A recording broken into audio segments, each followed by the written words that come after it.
राधे राधे। पिछली वीडियो में हमने एमसीक्यू किए थे किसके, अर्ली वैदिक पीरियड के, है ना। और इस वीडियो में हम उत्तर वैदिक काल के बारे में पढ़ेंगे, ठीक है। यानी कि 1000 से 600 के बीच में पढ़ेंगे, बीसी के बीच में जो भी चल रहा था, ठीक है। तो हम देखते हैं कि जो वैदिक पीरियड था उसमें ऑक्यूपेशन क्या थी, पशुपालन था, समाज क्या था, रिजिड था। लेकिन उत्तर वैदिक काल में ऑक्यूपेशन क्या हो जाएगा, एग्रीकल्चर। एग्रीकल्चर क्यों होगा, क्योंकि लोहे की खोज हो जाएगी, जंगलों की सफाई हो जाएगी और कृषि क्या हो जाएगा, बड़ी ज़्यादा महत्वपूर्ण बन जाएगी, ठीक है। और वर्ण व्यवस्था क्या हो जाएगी, बिल्कुल ही रिजिड हो जाएगी किसमें, उत्तर वैदिक काल में। यानी कि जो वर्ण व्यवस्था जो अर्ली वैदिक पीरियड में, ठीक है, कर्म आधारित थी, वो लेटर वैदिक पीरियड में क्या बन जाएगी, जन्म आधारित। और यहीं से चेंज आ जाएगा बड़ा ज़्यादा, ठीक है। तो उत्तर वैदिक काल 1000 ईसा पूर्व से 600 ईसा पूर्व, है ना। देखते हैं, भारतीय इतिहास का वह संक्रमण काल है जब आर्य घूमतू जीवन छोड़कर गंगा यमुना के दबाव में स्थायी रूप से बस गए। यानी कि हम बोले अर्ली वैदिक पीरियड में कहाँ थे, अर्ली वैदिक पीरियड में अगर आर्य थे सिंधु और उसकी नदियों के आसपास, तो लेटर वैदिक पीरियड में कहाँ तक पहुँच गए, वो गंगा यमुना के दबाव तक पहुँच गए, ठीक है। तो इस युग की मुख्य विशेषता क्या थी, लोहे, मैंने पहले बता दिया, कृषि आधारित अर्थव्यवस्था, है ना। तो उत्तर वैदिक काल की जानकारी हमें कहाँ से मिलती है, यजुर्वेद, सामवेद, अथर्ववेद। यानी कि अगर मैं सिंपल सी बात करूं तो यजुर्वेद में क्या है, यजुर्वेद में यज्ञ के नियमों एवं विधि विधान का संकलन मिलता है, ठीक है। यज्ञ के नियमों और विधि विधान। सामवेद में क्या मिलता है, सामवेद में हमें क्या मिलता है, सामवेद में हमें, साम का शाब्दिक अर्थ ही होता है गान। इसे भारतीय संगीत का जनक भी माना जाता है, क्वेश्चन आ भी चुका है, भारतीय संगीत का जनक इसे माना जाता है, तो सामवेद को।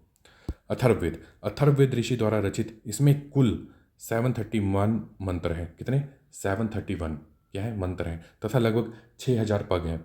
अथर्ववेद का संबंध किससे है, ये बड़ा ज़्यादा इंपॉर्टेंट है, चिकित्सा तंत्र और वशीकरण से है, ठीक है। इतनी बात हमें पता चल गई। अब जियोग्राफिकल एक्सटेंशन देख लेते हैं, यानी कि भूगोलिक विस्तार देख लेते हैं, ठीक है। तो इंडस रिवर से कहाँ तक पहुँच गया, ये गंगा यमुना के द्वार तक पहुँच गए, ठीक है। आर्यों का विस्तार जो था उत्तर में हिमालय तक तथा दक्षिण में कहाँ तक पहुँच गई, ये विंध्य पर्वत तक पहुँच गई, ठीक है। इतना पता चल गया। उत्तर वैदिक काल में कितने राज्य का उल्लेख हमें देखने को मिलता है, तो कितने राज्य, 9 राज्य। कितने राज्य को उल्लेख हमें देखने को मिलता है, कितने राज्य का उल्लेख हमें देखने को मिलता है, तो 9 राज्यों का, ठीक है। जिसमें 2 प्रमुख राज्य, कुरु और पंचाल। अब ये बड़ा ज़्यादा इंपॉर्टेंट है, ठीक है, ये वेरी वेरी इंपॉर्टेंट है। कुरु और पंचाल को क्या बोला गया, आर्य संस्कृति की धुरी बोला गया, वैदिक सभ्यता का प्रतिनिधि बोला गया, तथा प्रजापति की नाभि जैसे नाभों से भी जाना जाता है। अगर ऐसा क्वेश्चन आ गया कि प्रजापति की नाभि से किसको जाना जाता है, तो किसको जाना जाता है, कुरु और पंचाल को, ठीक है। हम देखते हैं सामाजिक स्थिति, यानी कि सोशल स्टेटस क्या था। वर्ण सिस्टम, मैंने पहले बोला कि इसमें वर्ण सिस्टम कैसा हो गया था, बिल्कुल ही रिजिड हो गया था, यानी कि जन्म आधारित हो गया था। तो यहाँ पे हम देखते हैं ब्राह्मण, क्षत्रिय, वैश्य, शूद्र, ठीक है।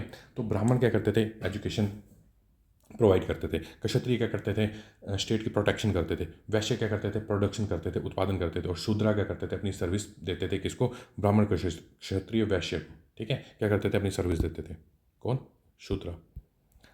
अब ये बड़े ज़्यादा इंपॉर्टेंट है, इसको ध्यान से सुनना। चारों वर्णों का सर्वप्रथम उल्लेख ऋग्वेद के 10वें मंडल पुरुष सूक्त में देखने को मिलता है, ठीक है। चारों वर्णों का एक साथ उल्लेख ऋग्वेद के 10वें मंडल पुरुष सूक्त में देखने को मिलता है। कौन सा मंडल था, 10वां मंडल, ठीक है। उत्तर वैदिक काल में वर्ण व्यवस्था कठोर होगी, ये जन्म आधारित होगी। कैसी होगी, ये जन्म आधारित होगी, ठीक है, ये भी हमें पता चल गया। उत्तर वैदिक काल में गोत्र प्रथा का आरंभ हुआ। किसका आरंभ हुआ, गोत्र प्रथा का। एक ही गोत्र के लोगों का विवाह आपस में वर्जित हो गया, यानी कि एक ही गोत्र के लोग आपस में विवाह नहीं कर सकते थे, ठीक है, ये बात भी हमें पता चल गई। अब आश्रम व्यवस्था में देखते हैं क्या क्या हुआ। ब्रह्मचार्य, गृहस्थ, वानप्रस्थ, संन्यास, जीवन के 4 चरण, है ना।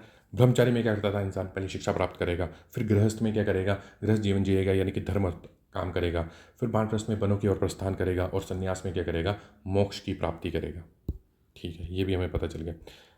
अब चारों आश्रम का एक साथ, यानी कि पहली बार उल्लेख हमें कहाँ देखने को मिलता है, कहाँ देखने को मिलता है हमें, तो बिल्कुल जवाल उपनिषद में। कहाँ देखने को मिलता है हमें, जवाल उपनिषद में, ठीक है। चारों आश्रमों की नींव जो पड़ी थी जवाल उपनिषद में, चारों आश्रमों का एक साथ पहली बार उल्लेख मिलता है, ठीक है।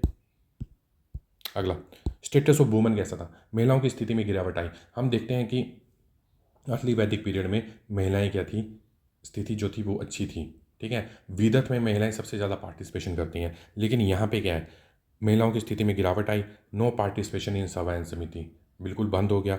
शतपथ ब्राह्मण में स्त्री को अर्धांगिनी बताया। क्या बताया? अर्धांगिनी बताया। ऐतरेय ब्राह्मण में स्त्री को समस्त दुखों की क्या बताई? जड़ बताई है। अगर स्त्री को समस्त दुखों की जड़ उत्तर वैदिक काल में बताया जा रहा है तो खुद ही देख लो कि स्त्रियों की स्थिति कैसी रही होगी। ठीक है। बाल विवाह का पहला उदाहरण छांदोपनिषद से देखने को मिलता है। किससे देखने को मिलता है? छांदोपनिषद से देखने को मिलता है। ठीक है, बाल विवाह का, है ना। और बहु विवाह का उदाहरण भी हमें देखने को मिलता है, एन एग्जाम्पल ऑफ पोलीगेमी। ठीक है, इतनी बात समझ में आ गई। आर्थिक स्थिति, लोहे की खोज। अब लोहे की खोज होगी, औजार बनेंगे, औजार से क्या होगा? जंगल साफ होंगे। इस काल की सबसे बड़ी उपलब्धता लोहे की खोज थी। लोहे के औजारों से जंगल को क्या किया गया? साफ किया गया और कृषि आर्यों का क्या बन गई? मुख्य आजीविका बन गई। ठीक है। काठो उपनिषद में 24 बैलों के हल की चर्चा है। अब देख लो कितने ज़्यादा साइंस मिल रहे हैं हमें देखने के लिए कि कृषि कितनी ज़्यादा इंपॉर्टेंट थी। चावल के प्रमाण हस्तिनापुर और अतरंजी खेड़ा से मिले हैं। चावल को ब्रीही या तुंदल कहा गया है। ठीक है। शतवत ब्राह्मण में राजा जनक द्वारा हल चलाने का उल्लेख है। यानी कि अब क्या कर रहा है? राजा भी उतर गया हल लेके, कहाँ? जमीन में, कृषि करने के लिए। तो कृषि कितनी ज़्यादा इंपॉर्टेंट है। वहीं कृष्ण जी के भाई बलराम का भी उल्लेख है, जिन्हें हलदर कहा गया है। ठीक है। हल के लिए सीर, पवीर, पवीरपंत जैसे नामों का उल्लेख है। सर्वप्रथम पृथुवैन्य, कृषि के देवता को क्या बोला जाता था? पृथुवैन्य। ठीक है। ने किसको हल चलाना सिखाया था? मन्नू को हल चलाना सिखाया। ये बड़ा ज़्यादा इंपॉर्टेंट क्वेश्चन है। ठीक है। अगला, इसी काल में कर, कर यानी कि कर बोले तो टैक्स, टैक्स। इसी काल में टैक्स क्या हो गया? अनिवार्य हो गया। और बलि एक क्या हो गया? अनिवार्य कर बन गया। ठीक है, जबकि भाग राजा का हिस्सा होता था। लेकिन हम देखते हैं अर्ली वैदिक पीरियड में जो बलि टैक्स था वो कैसा था? ऐच्छिक था, यानी कि अपनी मर्जी से दिया जाता। और यहाँ पे क्या बन गया? अनिवार्य बन गया। ठीक है, मैं डिफरेंस भी साथ साथ बताता चल रहा हूँ। अब देखते हैं पॉलिटिकल चेंजेस क्या है। राजा का पद क्या हो गया? वंशानुगत, यानी कि हेरिडेटरी हो गया। हेरिडेटरी हो गया, है ना, राजा का पद। और अर्ली वैदिक पीरियड में क्या था? राजा का पद हेरिडेटरी नहीं था, राजा का चुनाव होता था। और राजा का चुनाव कौन करती थी? समिति। ठीक है। राजा की शक्तियां बढ़ गई, सभा और समिति का महत्व घट गया। सिंपल सी बात है, अगर इसमें राजा की डोमिनेंस बढ़ रही है तो वो सभा और समिति को तो खत्म करने की, उसकी पावर को कम करने की कोशिश करेगा ही करेगा, ताकि राजा का वर्चस्व बना रहे, है ना। राजा के पद के साथ कई प्रकार के यज्ञ जोड़े जाने लगे, यानी कि अब यज्ञ जो है वो बढ़ रहे हैं, है ना। राजा प्रत्येक दिशा के लिए उपाधियां धारण करता था। जैसे उत्तर में राजा को क्या बोला जाता था? विराट बोला जाता था। पूर्व में क्या बोला जाता था? राजा को सम्राट बोला जाता था। दक्षिण में क्या बोला जाता था? राजा को भोज बोला जाता था। और पश्चिम में क्या बोला जाता था? राजा को सबराज बोला जाता था। चारों दिशाओं के राजा को क्या बोला गया है? एकराट। क्या बोला गया है? चारों दिशाओं के राजा को एकराट कहा जाता था। अब राष्ट्रीय यज्ञ क्या है? ठीक है, यानी जब भी राजा क्या करता था, अपना अभिषेक, राज्य अभिषेक होता था तो क्या करना पड़ता था? उसे राष्ट्रीय यज्ञ करना पड़ता था। ठीक है, इतनी बात से समझ में आ गई।